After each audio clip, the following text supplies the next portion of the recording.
حضرت مولانا جلال الدین رومی رحمۃ اللہ علیہ فرماتے ہیں، اے انسان، ہر راز کسی نہ کسی وقت ظاہر ہو کر رہتا ہے، اسی لیے بدی کا بیج نہ بو، کیونکہ وہ ضرور اگے گا۔ اس میں حضرت صاحب فرماتے ہیں کہ برائی جو بھی ہے، اس کو جتنا بھی آپ چھپا لو، چوری کر لو، آپ یہ سمجھ رہے ہوتے ہو کہ اس کا کسی کو پتہ نہیں چلے گا، لیکن جب بھی آپ برا کام کرو گے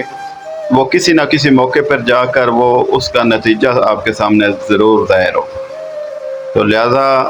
ہمیں اللہ کو حاضر ناظر جانتے ہوئے برے کاموں سے بچنا چاہیے۔